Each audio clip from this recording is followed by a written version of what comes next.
Turning 16 was the day my world shattered, then began to rebuild. The rain lashed against the windows of our suburban house, its relentless rhythm mirroring the storm inside. Victoria, my sister, leaned casually in the corner, her lips curling into a smirk as our parents delivered the devastating news. "Rachel," Mom began, her voice devoid of warmth, "we've decided it's time for you to leave." She said it as though announcing a minor inconvenience, not exiling her own daughter. "You're not like Victoria. You're not college material, and we can't keep wasting resources on a lost cause." Dad remained hidden behind his newspaper, as detached as ever. Meanwhile, Victoria stepped forward, the sharp click of her designer heels punctuating the silence. "Don't take it too hard, little sister," she cooed, her fox sympathy unmistakable. "Maybe you'll find work as a janitor. That seems more your speed." I stood frozen, my backpack clutched tightly, trying to comprehend their cruelty. The signs had been there all along. Forgotten birthdays, constant comparisons, and praise heaped on Victoria while my efforts went unnoticed. But this was beyond anything I had imagined. Victoria had always been their golden child, their prodigy. While she enjoyed private tutoring and elite dance classes, I scraped by, funding my own school supplies with part-time jobs. Even when I earned a B average despite the odds, the only response was, "Why can't you be more like your sister?" "You have until tonight to pack," Mom added coldly. "And don't take anything we bought. Those are family assets." I laughed bitterly. "That won't be an issue. I've bought everything I own since I was 12. Victoria rolled her eyes. "Always the victim, Rachel. This is why you'll never amount to anything." That night, packing my few belongings into a battered duffel bag, I vowed to prove them wrong. Not just wrong, I would succeed so spectacularly that their betrayal would haunt them forever. What they didn't know was that I'd spent the past year secretly learning to code. Every dollar I earned working at the cafe went toward online courses. My high school computer science teacher, Mrs. Chen, had seen my potential and quietly mentored me.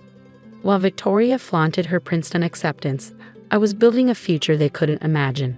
Instead of wandering the streets as my family probably hoped, I showed up on Mrs. Chen's doorstep. "Rachel," she exclaimed, pulling me into a warm hug. "Come in, you're safe here." The Chens welcomed me like family, their modest home becoming my sanctuary. Mrs. Chen nurtured my talent, while her husband James, who worked in tech recruitment, helped me secure an internship. From there, I poured every ounce of myself into learning, coding, and growing.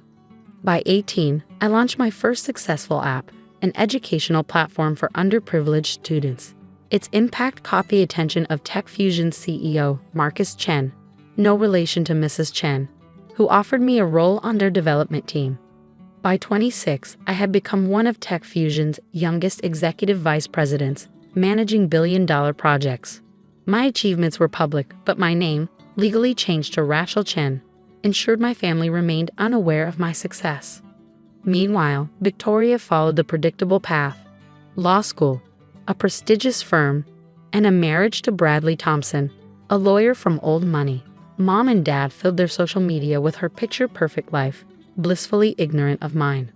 Then, fate intervened. One routine day at work, my assistant buzzed in. "Ms. Chen, the representatives for the merger meeting are here. They're from Thompson, Williams & Associates." My heart skipped a beat. Victoria's firm. "Send them in," I said, adjusting my designer suit and settling into my office chair. The door opened and there she was, Victoria, poised and polished, followed by Bradley and their colleagues. The moment her eyes met mine, her expression faltered. Her Hermes bag slipped from her hand, hitting the floor. "Rachel?" she whispered, stunned. "How?" I smiled coolly. "Welcome to TechFusion. Shall we discuss the merger?" Victoria's composure crumbled as realization dawned. Her nothing of a sister sat in a corner office towering over the city, commanding a power she never dreamed I could hold. "This can't be real," she stammered. You're not supposed to be here." I leaned back, the weight of my triumph speaking louder than words. "Well, Victoria, I'm here. So shall we begin?" Bradley cleared his throat, attempting professionalism. "Ms. Chen, we weren't aware of your connection to Victoria." I let the moment linger, savoring the sweet taste of vindication. "No, I'm sure you weren't aware," I replied, my voice calm and sharp. Just like you probably didn't realize your firm's future rests entirely on my recommendation regarding this merger. Victoria's face, already pale, turned ghostly white. The weight of my words settled on her like an avalanche. 10 years ago, she had laughed as our parents cast me out. Now the life she built on superiority and control was dangling by a thread, and I held the scissors. The meeting that followed was one of the most satisfying moments of my life. Watching Victoria squirm under the weight of her crumbling facade felt like justice, but this was just the beginning. She had no idea what was coming next, and neither did our parents. Revenge, like success, is best served with careful planning and perfect timing. As Victoria and her team left my office, I saw the cracks forming in her once impenetrable confidence. Everything she thought she knew about herself, her power, her superiority, was unraveling in real time. This was just part one of a decade-long plan. The real blow was yet to come. News of the meeting spread quickly through her circles. Within days, whispers of my identity replaced the reverent mentions of her accomplishments. Rachel Chen, the tech genius, the prodigy on magazine covers, the self-made millionaire, was no longer just a name in the tech world. To Victoria, I was the sister she had dismissed and discarded. My phone buzzed relentlessly with calls and messages from her. 17 missed calls in a single day. Each one was a small victory, a stark reminder of the countless times my family had ignored me. Ms. Chen, my assistant Sarah's voice came through the intercom. "Your sister is in the lobby again. She's insisting on seeing you." I glanced at my Rolex, a symbol of how far I'd come from that 16-year-old girl in thrifted clothes. "Let her wait," I replied smoothly. "I have more pressing matters to attend to." Those pressing matters included signing the final paperwork for Tech Fusion's acquisition of Thomson Williams & Associates. But not through the merger they desperately sought. This was a hostile takeover, a decisive end to their firm as they knew it. An hour later, Victoria burst into my office. Her once flawless appearance was in shambles. Her suit wrinkled, her mascara streaked from tears. "Rachel, please," she began, her voice trembling. "You have to talk to me. The merger, our firm depends on it." I leaned back in my chair, letting the moment stretch. "Interesting. Now you need something from me. Quite the change from 10 years ago, isn't it?" "I was young," she protested weakly, desperation etched into her features. "We all were." I didn't understand. "Didn't understand what?" I interrupted, my tone icy. "That treating your own sister like garbage might come back to haunt you. That the person you threw away might actually amount to something." She sank into the chair opposite me, the weight of her guilt pulling her down. "What do you want, Rachel? An apology? Money? Just tell me." I laughed, a sound as bitter as it was triumphant. "Money? Victoria, I make more in a month than you do in a year.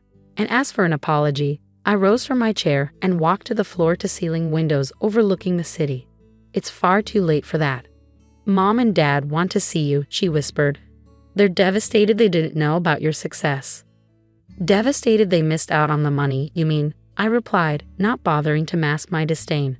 "Tell me, did they ever look for me after throwing me out? Did any of you?" Her silence was answer enough. "Mrs. Chen looked for me," I continued, my voice steady with resolve. "She and her husband gave me a home, believed in me, and supported my dreams. They're my real family." Victoria's eyes widened in realization. He changed your name to Chen." "I did," I said simply. "The moment I turned 18. I wanted nothing to do with a name that brought me nothing but pain." Just then, my phone buzzed. A message from Marcus Chen, Tech Fusion's CEO. "Acquisition approved by the board. Proceed as planned." I turned back to Victoria, my expression unreadable. "You'll be getting some interesting news about your firm soon. I suggest you update your resume." Her panic was palpable. "What do you mean?" I savored the moment before delivering the blow. "Tech Fusion isn't merging with Thomson Williams & Associates," I said, each word deliberate. "We're buying it, and our first order of business is restructuring the management team." The blood drained from her face as the implications sank in. "You can't do this. Bradley's family, their connections." I laughed outright this time. "Bradley's country club connections? Victoria, I have dinner with senators and tech billionaires. His world is nothing compared to mine." As if on cue, her phone buzzed. Bradley's name lit up the screen. The news was spreading like wildfire. This isn't just about me, she pleaded, her voice cracking. Think about the employees, their families. Don't lecture me about caring for others, I said sharply. Unlike our parents, I don't punish innocent people for someone else's mistakes. The employees will be taken care of, but the senior partners who perpetuated that toxic culture, they're out. She stood shakily, her entire world collapsing around her. Mom and Dad will be at my house tonight, she said, her voice barely above a whisper.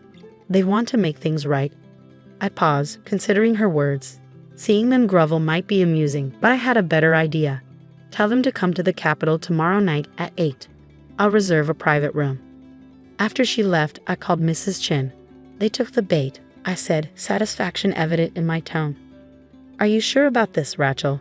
She asked gently. Revenge can feel hollow in the end. This isn't just revenge, I assured her. This is justice. And tomorrow, they'll finally understand what that means. The next evening, I sat in the Capitol's most exclusive dining room, the pinnacle of luxury. When my family arrived, their expressions were a mix of awe and discomfort. The daughter they discarded now commanded a world they could only dream of entering. Rachel, Mom began, stepping forward as if to hug me. I didn't move. Please, I said coldly, gesturing to the table. Sit. Dad cleared his throat, clearly out of his depth. We've been doing a lot of thinking, Princess. Don't, I interrupted. You lost the right to call me that the day you threw me out. Mom's eyes filled with tears, perfectly timed as always. We made a mistake, she sobbed. We were so wrong about you. The waiter approached, presenting a bottle of wine worth more than their monthly mortgage payment. I gestured for it to be poured, the sound of the cork popping slicing through the tense air. Yes, you were wrong, I said, my tone calm but unyielding. But that's not why I agreed to this dinner. Victoria shifted in her seat, her confidence unraveling. Rachel, about the firm. The acquisition is final, I replied sharply. And again, that's not why we're here. From my briefcase, I withdrew 3 folders and slid one to each of them. Open them. The silence thickened as they complied. Inside each folder were meticulously documented records, a timeline of their cruelty, from forgotten birthdays to scathing remarks, juxtaposed with financial statements, property deeds, and investment portfolios, all of it theirs. How did you get this? Dad's voice faltered as his eyes darted over the damning contents. While you were busy boasting about Victoria's mediocre achievements, I began leaning back in my chair. I was busy acquiring every debt you owed. Your mortgage, car loans, Victoria's student loans, even Dad's failing business liabilities. I own it all. Every penny you owe is now mine. The shock was palpable. Mom's hands trembled as she clutched the folder, her perfectly manicured nails denting the expensive paper. Now, I said, taking a measured sip of the wine, we're going to discuss terms. The private dining room fell into an uneasy silence. For once, they were at a loss for words. Dad, the man who once dismissed me with a sneer, finally spoke, his voice barely audible. What do you want? What I want, I said, leaning forward, is for you to understand what you threw away 10 years ago. Not just a daughter, but someone who could have been your greatest ally. Mom dabbed at her tears, her designer mascara smudging in streaks. We can be a family again, she whispered, her voice breaking. Please, Rachel, we'll do anything. Anything. I raised an eyebrow, pulling out another set of papers. Then sign this. Victoria, ever the lawyer, grabbed the document first. Her face paled as she read it. This is everything. The house, Dad's business, my trust fund. Precisely, I said coolly. Sign it all over to me and I'll erase your debts. Refuse and tomorrow, I'll foreclose on everything. You can't do this, Dad protested, his voice tinged with desperation. We'll be ruined. Ruined, I echoed, a cold laugh escaping my lips. Let me tell you about ruined. Ruined is being 16 and sleeping in a park because your family threw you out. Ruined is working 3 jobs just to afford a meal. Ruined is watching the sister who mocked you post about her perfect life while you fight to survive. Victoria's anger flared. You're better than this, Rachel. You've already won. You're wealthy, powerful. Why stoop to our level? This isn't about stooping, I said, my voice steady. This is about justice. Consequences. From my phone, I played a recording. Their voices from a decade ago filled the room, cutting through their veneer of remorse. Sneers, Dismissive laughter, cruel words predicting my failure. Mom covered her mouth as if to block out the sound of her own venom. I kept this, I said quietly, pausing the recording. Every time I felt like giving up, it reminded me what I was working for. Not just success. This moment. Dad's hands trembled as he picked up the pen and signed the papers. Mom followed, her tears falling freely. Victoria hesitated, her pride warring with her fear, but eventually she signed as well. It's done, I said, collecting the documents. The apartment keys are with the maitre d'. You have until tomorrow to move your essentials. Everything else will be sold. As they stood to leave, I delivered my final blow.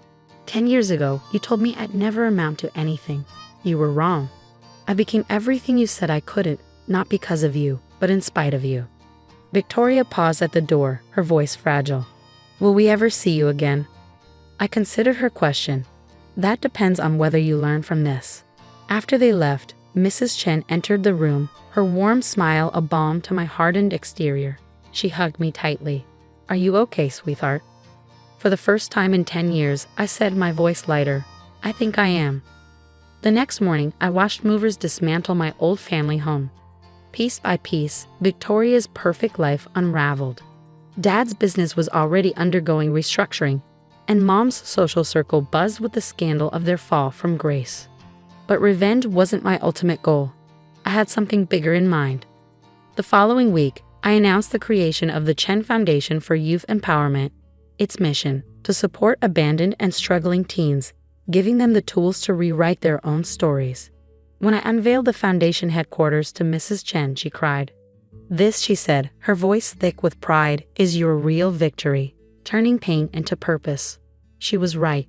The legacy I was building wasn't born from vengeance, but from hope. Each teenager who walked through the foundation's doors would find the support I once needed and received from the Chens. Months later, a letter arrived from Victoria. She wrote about her new life, working as a paralegal, living in a modest apartment, and finally understanding the value of humility. I didn't respond. Instead, I anonymously donated to the legal aid clinic where she worked, ensuring they could continue helping others. Success, I realized, wasn't just about proving my family wrong.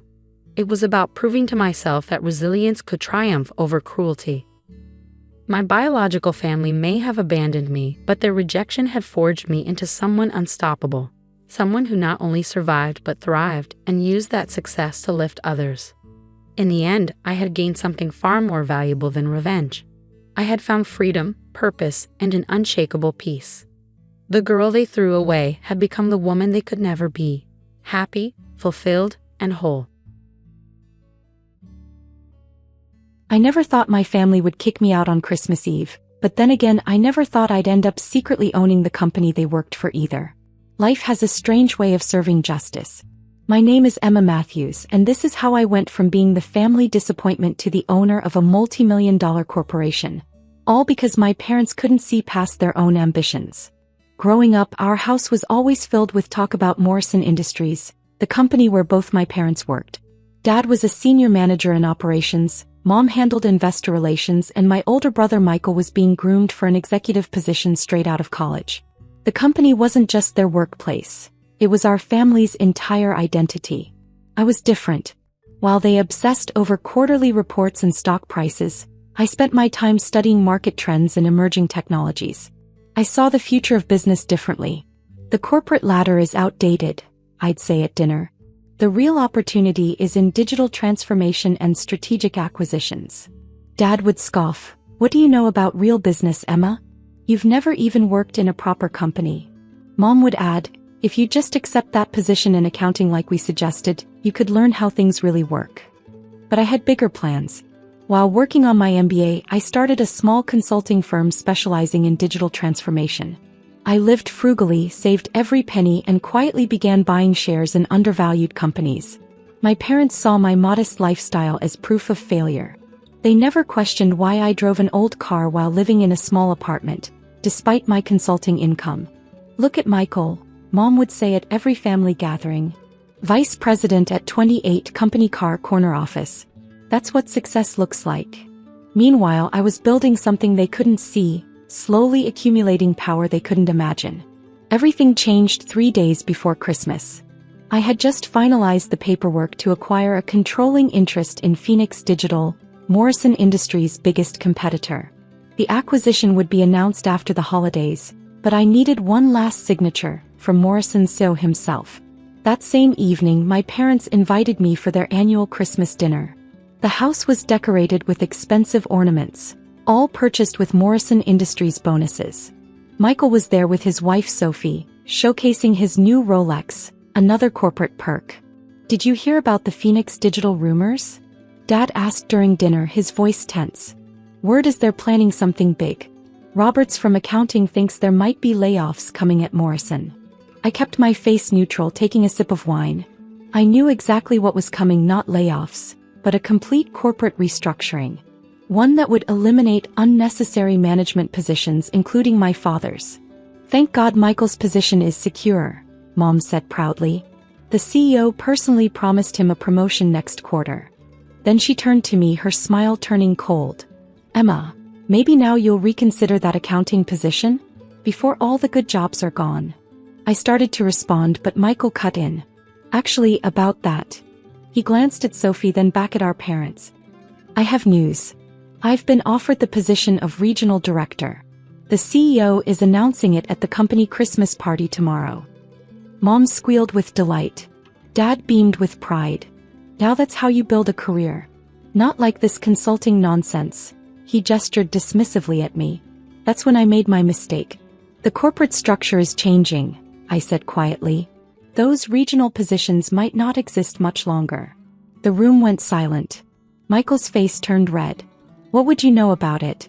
You're just jealous because I actually made something of myself while you play businesswoman in your tiny office." "I'm just saying things aren't always what they seem." Dad slammed his hand on the table. "Enough. I won't have you trying to ruin your brother's moment with your bitter speculations. Just because you failed. I haven't failed, Dad. I'm actually quite suck. Get out," he roared, standing up so suddenly his chair fell backward. "You're not family anymore. No daughter of mine would try to hurt her brother's career out of jealousy." Mom stood too, her face cold.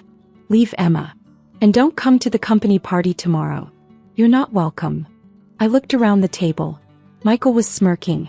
Sophie stared at her plate. And my parents, the people who were supposed to love me unconditionally, stood there radiating disgust and disappointment. Something inside me hardened. I stood up slowly, straightened my jacket, and looked each of them in the eye. "Merry Christmas," I said calmly.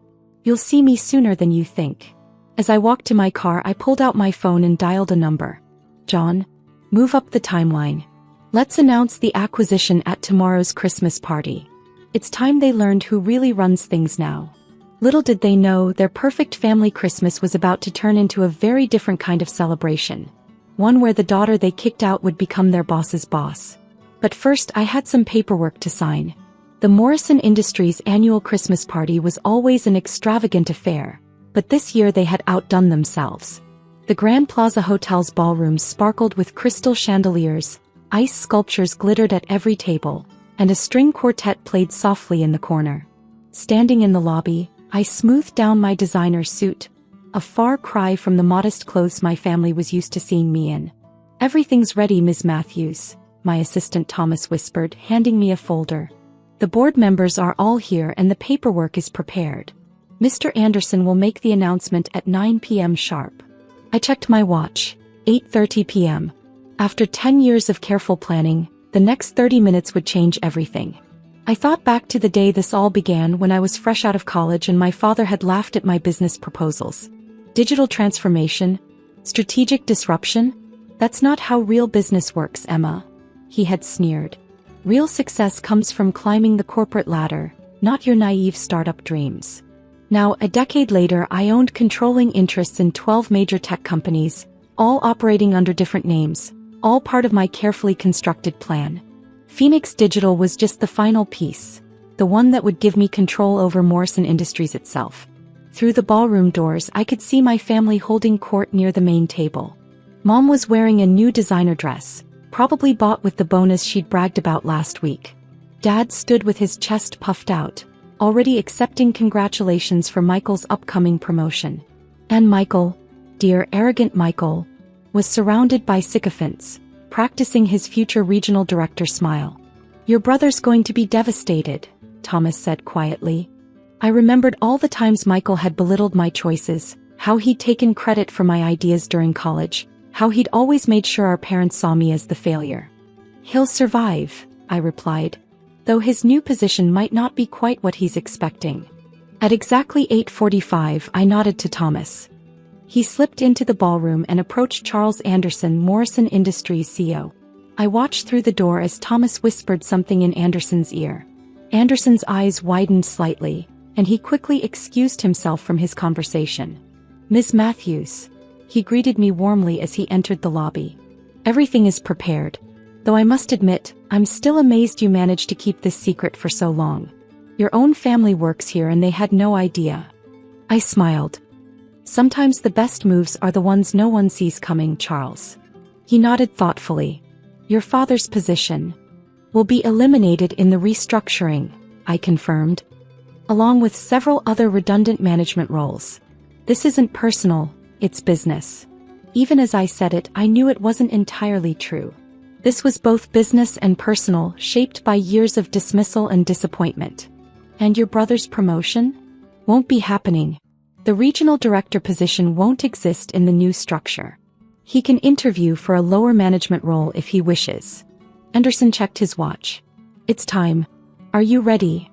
I took a deep breath, thinking of last night's dinner, of my father's rage, of my mother's cold dismissal. "I've been ready for 10 years. The string quartet fell silent as Anderson stepped up to the microphone. My father beamed, probably expecting the announcement of Michael's promotion. My mother clutched her champagne glass, ready to toast her precious son's success. "Ladies and gentlemen," Anderson began, "I have an unprecedented announcement to make. As of this morning, Morrison Industries has been acquired by Phoenix Digital." The room erupted in murmurs. I saw my father's smile falter, saw Michael's face go pale. "But more importantly," Anderson continued, "I'm here to announce that Phoenix Digital itself is just one part of a larger corporation, Matthews Global Enterprises." Now my mother's hand began to shake, her champagne sloshing dangerously close to the rim of her glass. "Please join me in welcoming our new chief executive, Emma Matthews." The silence was absolute as I walked into the room. Faces turned, jaws dropped, and somewhere in the crowd, my mother's champagne glass slipped from her fingers, shattering on the marble floor. I stepped up to the microphone, my heels clicking against the stage. "Thank you, Charles. As my first act as chief executive, I'd like to announce some structural changes." My father's face had turned an interesting shade of gray. Michael looked like he might faint, but I kept my voice steady, professional. "Over the next 6 months, Morrison Industries will undergo a complete digital transformation. Many traditional management positions will be eliminated." I glanced at my father. "And the regional director program will be discontinued effective immediately." Now I looked at Michael, watching his dreams crumble before his eyes. "Those of you who can adapt to our new direction are welcome to interview for positions in the restructured company. Those who cannot..." I let the sentence hang in the air. Well, change is never easy. The rest of the evening passed in a blur of congratulations and nervous introductions. Board members who had ignored me at previous events now hung on my every word. Executives who had once dismissed me as Michael's unsuccessful sister now laughed at my mildest jokes. Finally, my family approached. Michael spoke first, his voice trembling. "Emma, about last night, and well, everything, I didn't mean..." I held up a hand, stopping him mid-sentence. "Save it, Michael. HR will contact you about available positions next week." My mother stepped forward, tears in her eyes. "Sweetheart, we had no idea. Why didn't you tell us? Would you have believed me?" I asked quietly. "Or would you have told me I was delusional, like every other time I tried to explain my vision?" "Emma," my father's voice was hoarse. "Please, can we talk about this? As a family." I looked at him for a long moment, remembering his words from last night. "You're not family anymore." "I have an early meeting tomorrow," I said coolly. "My assistant will be in touch about the changes to your department." I turned to leave, then paused. "Oh, and Dad? Merry Christmas." Later that night, alone in my penthouse office overlooking the city, I poured myself a glass of champagne. On my desk sat the family photo from last Christmas. The last time I had pretended to be less than I was. I opened my desk drawer and dropped the photo inside. Success, I had learned, wasn't about climbing corporate ladders or winning family approval. It was about having the courage to build something on your own terms, even if no one else believed in your vision.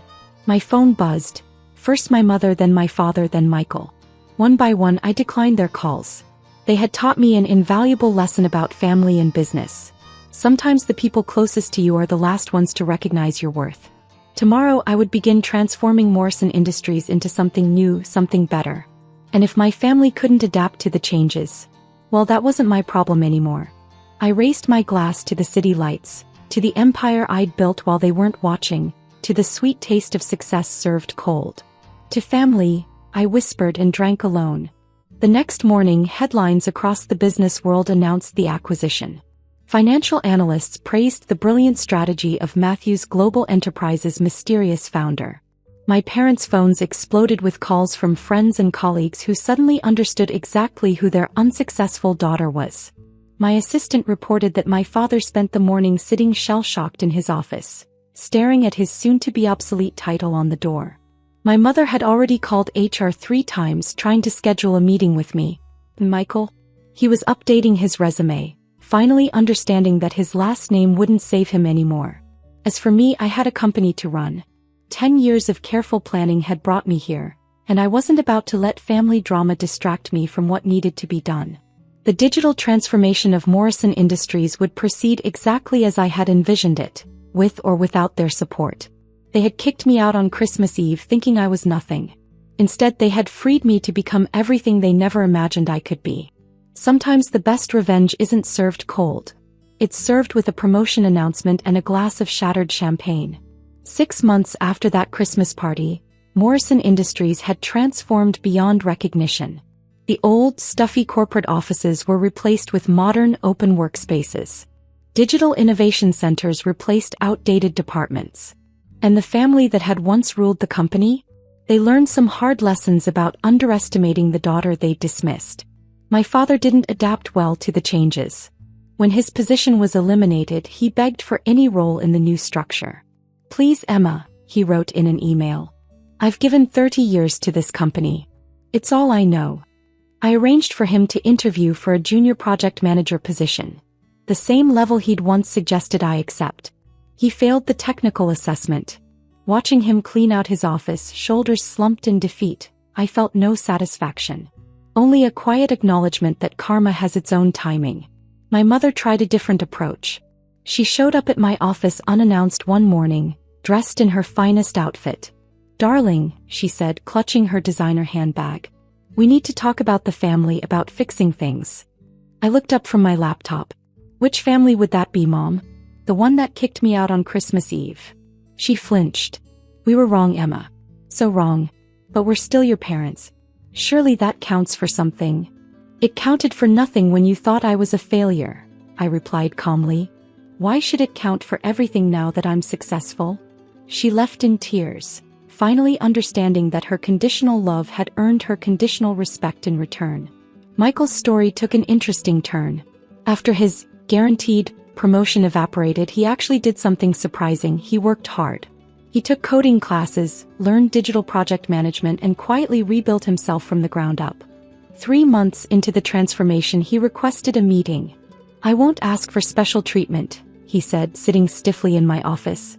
"I just want you to know I understand now. What you built, how hard you worked while we mocked you. I was wrong, Emma. I'm sorry." It was the first genuine thing he'd said to me in years. "There's an opening in the digital innovation team," I told him. "Entry level. You'd report to someone 5 years younger than you, and your salary would be half what you made before." He nodded, swallowing his pride. "I'd like to apply." "Why?" "Because I want to earn something for once in my life. Really earn it." I studied him for a moment.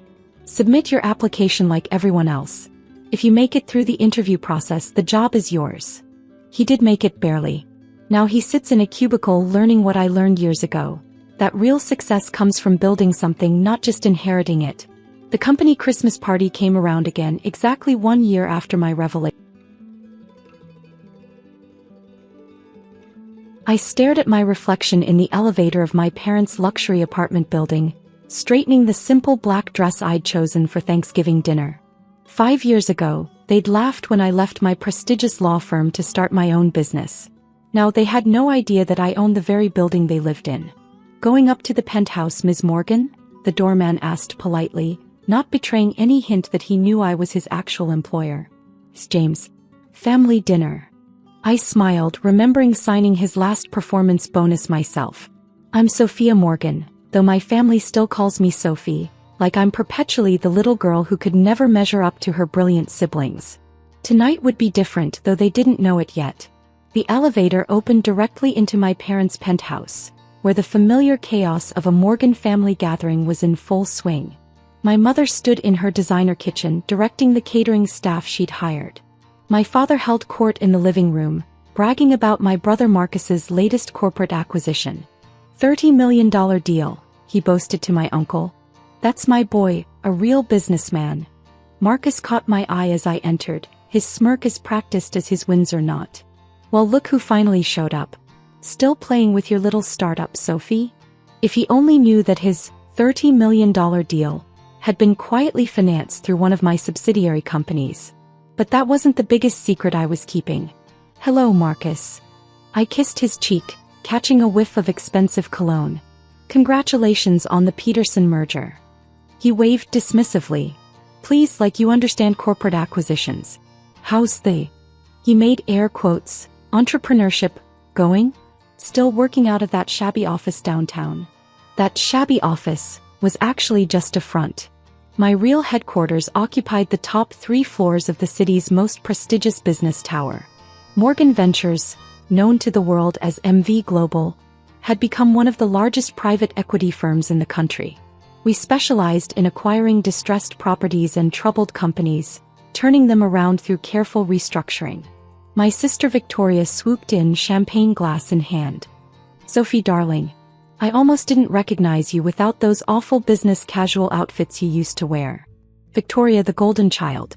Harvard Law, federal judge by 35, and according to our mother, everything a Morgan woman should be. She had no idea that her precious brownstones mortgage had been quietly purchased by one of my shell corporations last month. "You look well, Vic. How's the new house?" She beamed. "Perfect. In the best neighborhood, obviously. Though the mortgage is killing us with these interest rates. Not that you'd understand renting that tiny apartment." I hid my smile behind my wine glass. I didn't rent anything. I owned half the luxury properties in the city, including the building where my tiny apartment was actually the entire top floor. "Sophie." My mother's voice carried from the kitchen. "Come help me with the plates. Since you don't have a real job, you might as well make yourself useful." 5 years of comments like these. 5 years of dismissal, condescension, and thinly veiled disappointment. But I had built something they couldn't imagine, all while they thought I was failing. "Coming, Mom." I set down my wine and headed to the kitchen, where my mother was arranging designer plates with military precision. "I do wish you'd reconsider coming back to Patterson and Mills," she said, not looking up. "Your father still has connections there. They might take you back even after you embarrassed us by leaving." Patterson and Mills, the prestigious law firm where I'd worked 80-hour weeks making other people rich. They'd offered me partnership track, a corner office, and golden handcuffs disguised as stock options. Instead, I'd walked away to start my own company. "I'm happy with my choices, Mom." She sighed dramatically. "Happy? You're 32, unmarried, and playing entrepreneur while your siblings are actually successful. The Crawford's daughter just made partner at Goldman Sachs. Meanwhile you're," she gestured vaguely, "doing whatever it is you do." What I did was run a billion-dollar private equity firm that had just acquired Goldman Sachs' newest real estate division, but she didn't need to know that. Yet, my father's booming voice interrupted from the dining room. "Everyone sit. Marcus has an announcement." We gathered around the massive dining table, a recent purchase that had cost my parents a small fortune. I noticed the distinctive maker's mark and had to suppress a laugh. The furniture company was another one of my recent acquisitions. Marcus stood, commanding attention like he'd learned in business school. "As you know, Peterson Technologies agreed to our buyout terms last week. But what you don't know is that this deal has put me in line for SEO. Applause erupted around the table. My mother wiped away tears of joy. My father looked ready to burst with pride. To Marcus Morgan, my uncle raised his glass, the next CEO of Morgan Industries. I didn't have the heart to tell them that Morgan Industries itself was now effectively owned by my company, through a complex web of debt acquisitions and stock purchases. Marcus wasn't going to be CEO of anything once I was done. And in celebration, Marcus continued, I've bought a new house. Closing next week, 10,000 square feet in the Heights. More applause. More congratulations. Victoria chimed in, the Heights? That's where my new house is. We'll be neighbors. Actually, my mother added, practically glowing, your father and I are closing on a summer house there next month too. The Morgan family compound. I pushed my food around my plate knowing what they didn't. The Heights was a luxury development that my company had acquired last year. Every mortgage, every property, every deed was ultimately controlled by me. What about you, Sophie? Marcus turned his attention to me, that familiar condescending smile in place. Still in that rental? You know, if you need help with a down payment, I could spot you something. What does a failed entrepreneur make these days? The table laughed. Even the catering staff looked uncomfortable. I do all right, I said quietly. All right. Victoria snorted. Is that what we're calling it now? Last time I drove past your office, it looked like it hadn't been renovated since the 90s. Someone has to stay humble, my father chuckled. Not everyone can be as successful as Marcus and Victoria. I thought about the documents sitting on my desk at my real office. The ones that would reveal exactly who owned what in this family. The ones that would show them that while they were laughing at my failed business, I had been quietly building an empire. Still playing entrepreneur? Marcus raised his glass in a mock toast. When are you going to get a real job, Sophie? The room got quiet, waiting for my response. 5 years of these comments, these jokes, this constant belittlement. But tonight would be the last time. I picked up my phone, which had just buzzed with a text from my CFO. Everything's ready. All mortgages have been transferred to MV Holdings. Do you want us to send the notices tonight? I looked around the table at my family. My brother, the supposed business genius. My sister, the legal prodigy. My parents with their new money arrogance. None of them had any idea that their perfect lives had been quietly purchased by the daughter they mocked.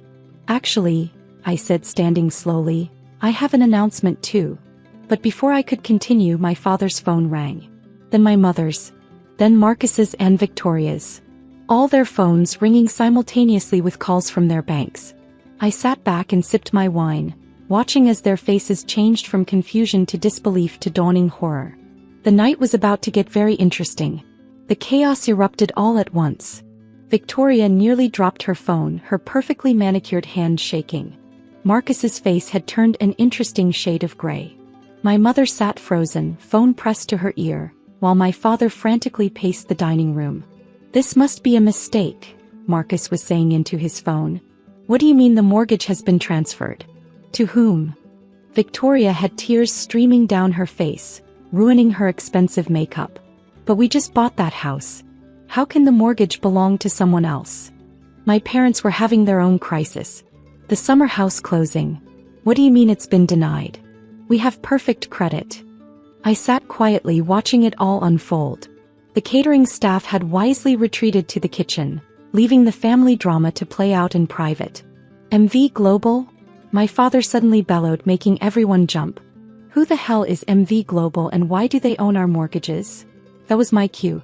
Actually, I set down my wine glass with a soft click that somehow cut through the chaos. I can explain that. All eyes turned to me. The phones were still buzzing, but nobody was answering them anymore. Sophie, Marcus said slowly, his business instincts finally kicking in. What do you know about this? I smiled, remembering all the times he'd lectured me about business. MV Global is my company. Well, one of them. The parent company is Morgan Ventures, though I doubt you've heard of it since I operate primarily through subsidiaries. The silence was absolute. Even the phone seemed to stop ringing. That's impossible, Victoria whispered. You run that little consulting firm downtown. That little consulting firm is a front, I explained calmly. My real office is in the Morgan Tower downtown.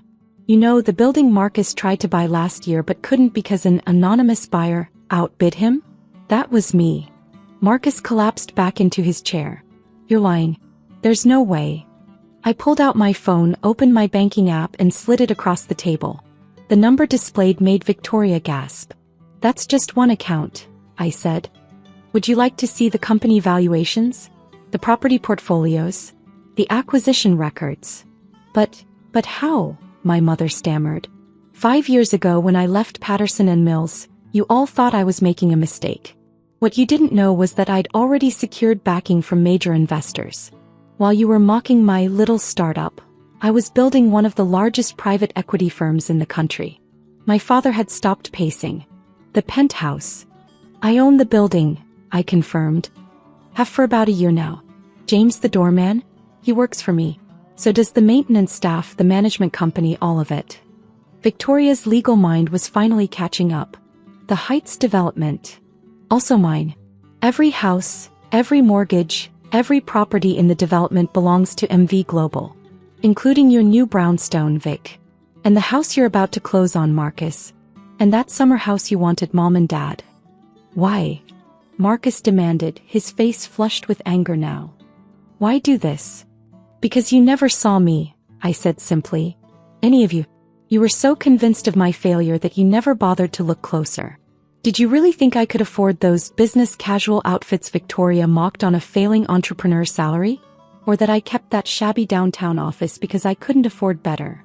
I stood up, smoothing my simple black dress, which cost more than Victoria's entire designer wardrobe.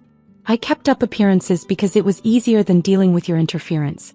And while you were all laughing at my supposed failure, I was quietly buying every piece of real estate you depended on. You can't do this, my father growled. We're family. Family. I laughed softly. Was it family when you told the Crawfords I was an embarrassment? When you excluded me from family photos because I wasn't successful enough? When you spent every holiday belittling my choices? My mother reached for my hand. I pulled away. The mortgages will be adjusted to market rate, I continued professionally. The sweetheart deals you all enjoyed are ending. You can stay as tenants if you wish, but things will be different now. You'd make us pay rent? Victoria looked horrified. In our own homes? They're not your homes, I corrected. They're my properties. You're welcome to look for housing elsewhere, but... I smiled. I should mention that MV Global owns about 60% of the luxury real estate in this city. Marcus stood up suddenly. This is ridiculous. I'm calling my lawyer. Carlton and Bryce? I asked innocently. I acquired their firm last month. But feel free to call. I'm sure they'll be happy to explain that everything I've done is completely legal.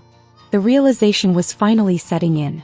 Their perfect worlds, their sense of superiority, their financial security, it all depended on the sister they dismissed as a failure. What do you want? My father asked quietly. Money? Power? Name it. I looked at him for a long moment, remembering all the times he'd told me I wasn't good enough. I want you to understand something. While you were bragging about Marcus's millions, I was making billions. While you were proud of Victoria's judgeship, I was building an empire. I didn't do this for money or power. I did it to show you that the daughter you underestimated had become more successful than all of you combined. I picked up my purse, genuine alligator, worth more than the dining table we sat at. The new lease agreements will be delivered tomorrow. Standard market rates, no family discounts. If you choose to stay, you'll find I'm a fair landlord. If not, I shrugged. I hear there's affordable housing available in the suburbs. Sophie, please. My mother was crying now. We can work this out. We could have worked it out years ago, I said. You could have supported me, believed in me, treated me like family instead of a disappointment. But you made your choices. Now you can live with them. I walked to the elevator, then turned back one last time. Oh, and Marcus? About that CEO position at Morgan Industries? I wouldn't get too excited. The board meets next week to discuss restructuring. Since MV Global owns a controlling interest in the company, I have a feeling things might not go your way. The elevator doors closed on their shocked faces.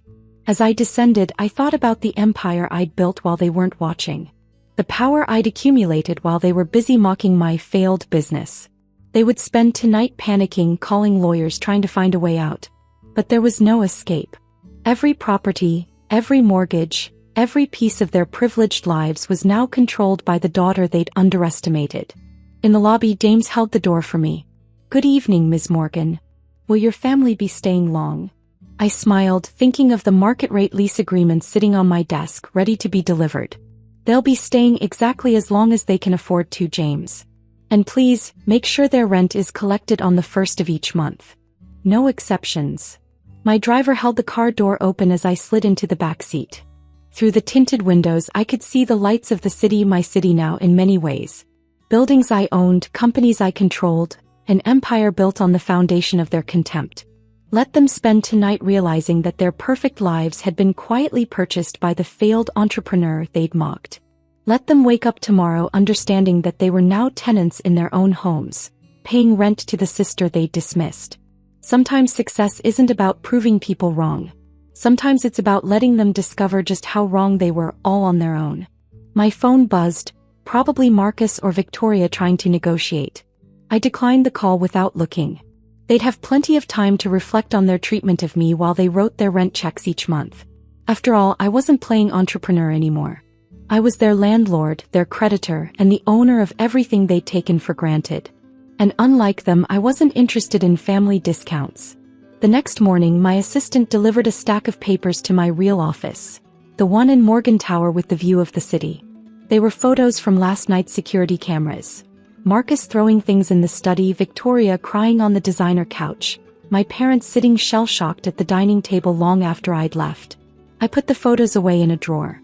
I had a board meeting to prepare for, properties to manage, and an empire to run. My family had spent years telling me to get a real job. Now they could spend years paying rent to the company I'd built while they weren't watching. Sometimes the best revenge isn't just success. It's making them pay for underestimating you, one mortgage payment at a time. The mahogany conference table gleamed under soft lighting as my father delivered the news that would change everything. I sat there, 22 years old, watching him casually explain how he'd stolen my future. "Your grandmother left you that trust fund because she was sentimental," he said, shuffling papers with an air of authority. "But $2 million shouldn't sit idle just because you're too young to know what to do with it." My brother James sat beside him, trying to hide his smirk. At 26, he was their golden child, the one with the real business sense. Never mind that his previous 3 ventures had failed spectacularly. "You invested my entire trust fund in James's new company?" My voice sounded distant even to myself. "Without asking me." "Alexandra," my mother chimed in from across the table, "you have to understand. James has a real vision for Mitchell Technologies. Your brother deserves this opportunity." Deserves. That word again. Somehow in my family, James always deserved everything: my parents' attention, their support, and now apparently my inheritance. "The papers are already signed," my father continued, not even looking at me. "The money has been transferred to Mitchell Technologies accounts. James's new software platform will revolutionize the industry." I glanced at the documents scattered across the table. $2 million, my grandmother's final gift to me, meant to secure my future, now legally belonged to my brother's latest venture. "This is illegal," I said quietly. "That money was in a trust for me." My father finally looked up, his expression cold. "Actually, as your trustee until you turn 25, I have full discretion over investment decisions. It's all perfectly legal. And smart business," James added, no longer trying to hide his satisfaction. "Little sister, you wouldn't know what to do with that kind of money anyway. I mean, what's your big plan? Writing code in your bedroom?" They didn't know about Phoenix Software Solutions, the company I'd been quietly building for the past 2 years. They had no idea that the coding in my bedroom had already resulted in 3 patent-pending innovations that would make James's platform obsolete before it launched. "You don't even have a real job," my mother sighed. "At least James has business experience." Business experience. That's what they called his string of failures, each one funded by our parents' seemingly endless patience and resources. Meanwhile, I'd been working as a freelance programmer. Their words, not mine, building something they couldn't begin to understand. "Fine," I said, standing up. "The money's gone. Is that all?" "Don't be dramatic, Alexandra," my father waved dismissively. "You'll thank us when Mitchell Technologies takes off. The whole family will benefit. I walked out of their house that day with nothing but my laptop bag and a determination they'd severely underestimated. What they didn't know was that I had already secured significant private investment for Phoenix Software Solutions. The trust fund would have helped, but I didn't need it. In my real office, not the small home workspace they mocked, I called my executive assistant, David. How quickly can we accelerate the development timeline? I asked, staring out at the city skyline. For Project Eclipse, the team says 3 months minimum. Project Eclipse, our flagship software platform that would make Mitchell Technologies' product look like a high school programming project. They have 3 weeks, I replied. Whatever resources they need, approve them. And David? Start buying shares in Mitchell Technologies through our shell companies. Small amounts, nothing noticeable. Already on it, he confirmed. Your brother's company went public this morning, riding on their announcement about the $2 million private investment. I smiled grimly. James had always been careless with other people's money. He'd burned through my trust fund just like he'd burned through every other investment. But this time I'd be there to pick up the pieces. Over the next month, I watched from afar as James paraded around the tech industry, boasting about his revolutionary software. He hired expensive consultants, rented lavish office space, and spent more time in business magazines than actually developing his product. Meanwhile, I worked 18-hour days, endless code reviews, countless meetings with my development team. Phoenix Software Solutions operated in complete secrecy, our true ownership hidden behind layers of corporate structures. My parents called occasionally, always eager to share James's latest success. He was just featured in Tech Weekly, my mother gushed during one call. The article called him a rising star in software development. Aren't you proud of your brother? I made non-committal sounds while reviewing the latest bugs report from my team. The article hadn't mentioned that Mitchell Technologies still hadn't produced a working prototype. You should come see his new offices, she continued. Maybe he could find a position for you. Something entry-level, of course. I thought about my own office, the entire top floor of a downtown high-rise, where over 100 brilliant developers worked on Project Eclipse. Thanks, Mom, I said quietly. But I'm good where I am. 2 months after James took my trust fund, Mitchell Technologies' stock price started to slip. The market was getting impatient with promises and no product. James responded by spending more money on marketing and PR. He just needs more time, my father insisted during another family dinner I'd been guilted into attending. The software industry is complicated. You wouldn't understand. I sat there in my deliberately modest clothes, eating my mother's overcooked chicken while they praised James's business acumen. All the while, Project Eclipse was nearing completion. The platform launches next week, James announced proudly. We're having a huge press event. All the major tech journalists will be there. He smirked in my direction. Sorry, Alexandra, invitation only. You understand. I did understand. I understood that in exactly 3 days, Phoenix Software Solutions would announce Project Eclipse to a private group of industry insiders. I understood that by the time James's platform launched, it would already be outdated. That's fine, I smiled, watching him brag about features his team hadn't even figured out how to build yet. I'm sure it will be quite an event. Later that night in my real office, I reviewed the final numbers with David. We own 15% of Mitchell Technologies through various shell companies, he reported. Their stock price is down 30% this month alone. Once Project Eclipse launches, they'll be desperate for a buyout, I finished. And we'll be there to offer one. I picked up a framed photo from my desk, my grandmother on her last birthday, her eyes twinkling with that knowing look she always had. She'd left me the trust fund because she saw something in me that my parents never did. The ability to build something meaningful. Start preparing the acquisition paperwork, I instructed David. It's time my family learned what their little coding project has become. The real game was about to begin. The day of Mitchell Technologies' big launch arrived with all the fanfare James could buy. The convention center gleamed with expensive decorations while tech journalists and industry analysts filled the auditorium, their expectations high after months of ambitious promises. I sat quietly in the back row, dressed in a simple black suit that probably cost more than James's entire wardrobe. No one recognized me. the founder and CEO of Phoenix Software Solutions, preferred to stay out of the spotlight, and my family had never bothered to publicize my existence anyway. Nervous about your brother's big moment? My mother had texted earlier. You should be there supporting him. Little did she know I was already there, watching James stride onto the stage in his new designer suit, ready to present a platform that was about to become obsolete. Ladies and gentlemen, he began, his voice filled with practiced confidence. Mitchell Technologies is about to revolutionize the software industry. I glanced at my phone, a message from David. Project Eclipse announcement just went live. Major tech sites picking it up now. Right on cue, I watched as phones throughout the audience started buzzing.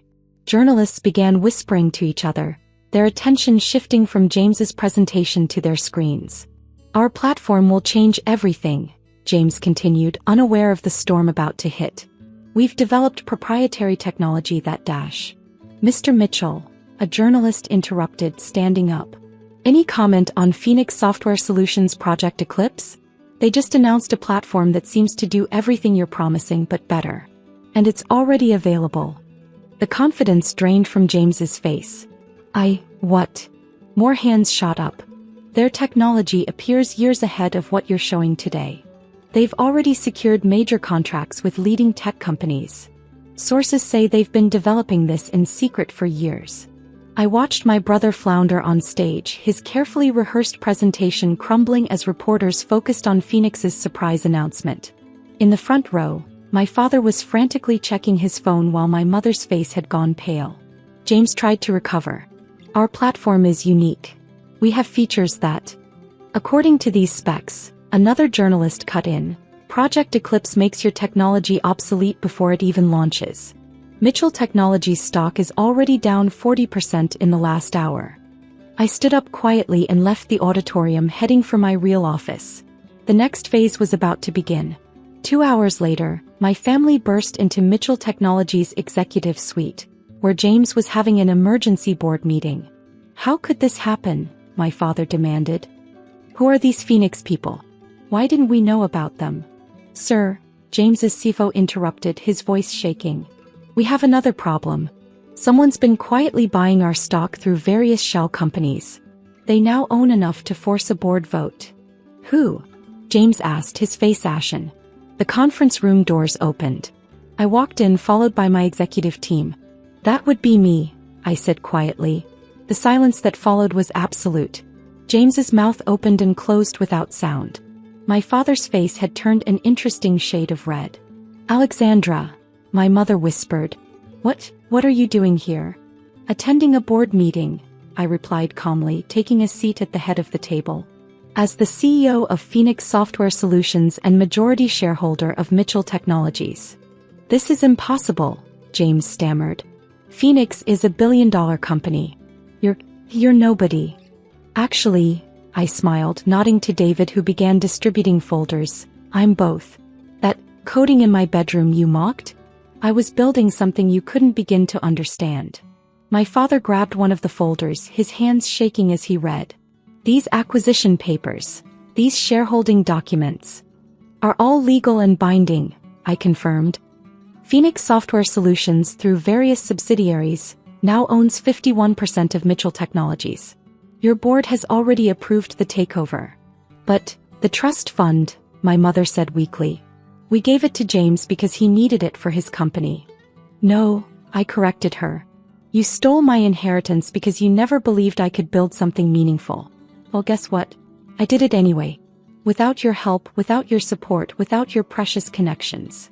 We can fight this, James declared, though his voice cracked. You can't just take over my company. Your company? I raised an eyebrow. The one you built with my stolen trust fund? The one that's now essentially worthless because you spent all your time promoting yourself instead of actually developing your product. I stood up, buttoning my jacket. Mitchell Technologies will be absorbed into Phoenix Software Solutions. Most of your employees will keep their jobs. They're not responsible for your poor leadership. But the executive team. I glanced around the table. Start updating your resumes. You can't do this to family, my father tried, his authority completely evaporated. Family. I laughed softly. Family doesn't steal from each other. Family doesn't dismiss someone's dreams because they don't fit your narrow vision of success. Family doesn't take a grandmother's final gift and hand it to their golden child without a second thought. I pulled out my grandmother's photo from my briefcase. She believed in me when none of you did. She saw something in me that you were too blind to notice. This. I gestured around the room. This is just the beginning. The aftermath was exactly what I expected. The tech industry exploded with the news that Alexandra Mitchell, the overlooked younger sister, had built Phoenix Software Solutions into a powerhouse while her family was busy underestimating her. James's reputation never recovered. Being outmaneuvered by the sister he'd mocked became a cautionary tale in tech circles. My parents' standing in their social circles crumbled as people learned how they'd stolen their daughter's inheritance. The country club got mysteriously busy whenever they tried to make reservations. Their dinner party invitations went unanswered. But revenge wasn't my goal. A month after the takeover, James appeared at my office, my real office. "I understand now," he said quietly. "You didn't just build better technology. You built something that matters." "No," I corrected him. "I built something that helps people. Every line of code, every feature, every innovation, it's all about making things better, not just making money." Over the next year, things changed. Not dramatically, but gradually. James started at the bottom of Phoenix's development team, finally learning what it meant to actually build something instead of just talking about it. My parents, their arrogance shattered, began to see success differently. Today, Phoenix Software Solutions continues to grow, but with a different mission. We don't just develop technology, we nurture innovation, support new ideas, and give opportunities to people others might overlook. That trust fund? I recreated it, down to the last dollar, and turned it into a scholarship program for young developers who, like me, might not fit someone else's definition of success. Last week, I received an unexpected email from James. He'd finally completed his first major project as a junior developer. Not because of his name or connections, but because he'd actually learned to code. Sometimes the best revenge isn't revenge at all. It's showing people that success doesn't always look the way they expect. It's about building something meaningful while proving that true worth isn't determined by how others see you, but by what you can create. I kept the document that transferred my trust fund to Mitchell Technologies. Not as a reminder of their betrayal, but as proof that sometimes the biggest motivations come from those who doubt you most. Because in the end, success isn't about proving others wrong, it's about proving yourself right. And that's worth more than any trust fund.